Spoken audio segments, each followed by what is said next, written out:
इस क्वेश्चन में हमसे बोला गया है एक ऑप्टिकल फाइबर है जिसका जो कोर है उसकी रिफ्रैक्टिव इंडेक्स n1 है और इसका जो सराउंडिंग लेयर होती है क्लैडिंग उसका रिफ्रैक्टिव इंडेक्स n2 है। करेक्ट है। नेक्स्ट और पूरा जो ऑप्टिकल फाइबर के बाहर का मीडियम है उसका रिफ्रैक्टिव इंडेक्स n0 है। तो हमें पूछा गया है कि ये मैक्सिमम थीटा ई की वैल्यू कितनी हो सकती है ये बताना है।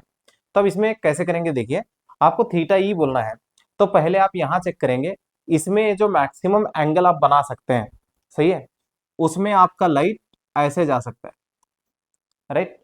अगर आपने इसका एंगल और कम कर दिए, राइट, ये वाला एंगल अगर आप कम कर देंगे तो लाइट ऐसे रिफ्रैक्ट कर जाएगी, रिफ्रैक्ट करेगी तो यहाँ पे लाइट का लीकेज हो गया, सही है। तो यहाँ पे लाइट को बाहर नहीं जाना है, जाना है तो क्लैडिंग के सरफेस से या फिर अंदर ही आना है, सही है। तो यहाँ आपको टीआईआर कराना है, क्या कराना है आपको, टीआईआर। क्लियर है। तो ये एंगल अगर मैक्सिमम करेंगे तो यहाँ का एंगल मिनिमम करना पड़ेगा हमें। तो मिनिमम एंगल कितना होगा हमारा, सही है। तो यहाँ का जो मिनिमम एंगल है वो सी के बराबर हो सकता है। कितना हो सकता है, सी के बराबर।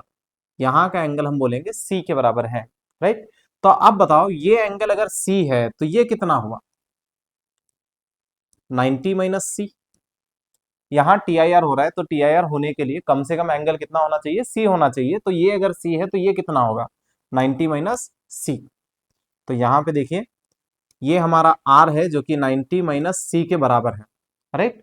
तो यहां से अगर मैं रिफ्रैक्शन के लिए स्नेल्स लॉ लगा दूं तो क्या मिलेगा, देखिए फ्रॉम स्नेल्स लॉ, क्या कहता है Snell's law, n naught sine theta e, सही है, equal to n1 sine are.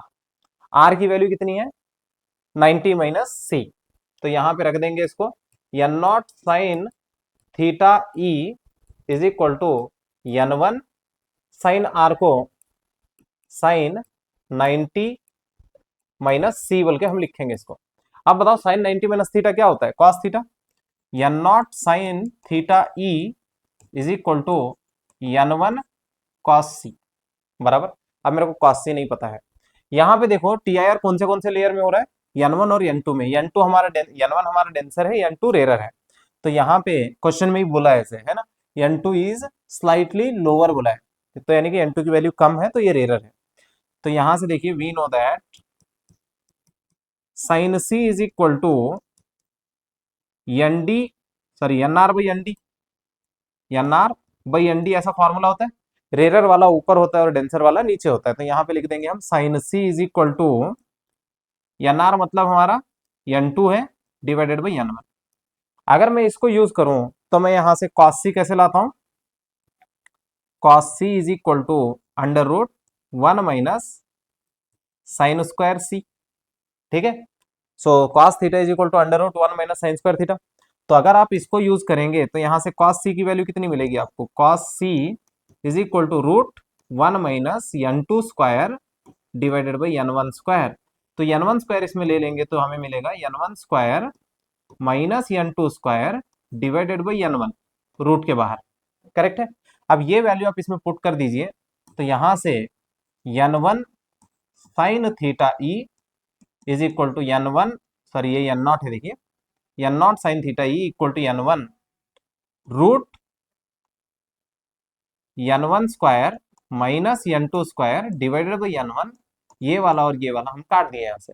तो हमें क्या मिल रहा है, sine theta e is equal to root n1 square minus n2 square divided by n0। Correct है। नेक्स्ट यहां से थीटा ई की वैल्यू कितनी आ जाएगी, sine inverse root n1 square minus n2 square divided by n0। Check करो कोई option ऐसा है क्या। अगर इससे ज्यादा एंगल आप वहां बना देंगे तो ये एंगल कम हो जाएगा, तो तब लाइट टीआईआर के बदले में रिफ्रैक्ट कर जाएगी। इसे रिफ्रैक्ट नहीं करना है तो यहाँ का एंगल कम से कम कितना होना चाहिए, सी के बराबर होना चाहिए। आई होप ये आपको क्लियर हुआ होगा। तो देखिए कौन सा ऑप्शन आ रहा है इसके लिए, sine theta e is equal to under root n1 square minus n2 square divide by n0। तो इसके लिए सही ऑप्शन आएगा ऑप्शन नंबर 1। आई होप ये आपको समझ में आया होगा। तो चलिए आगे बढ़ते हैं।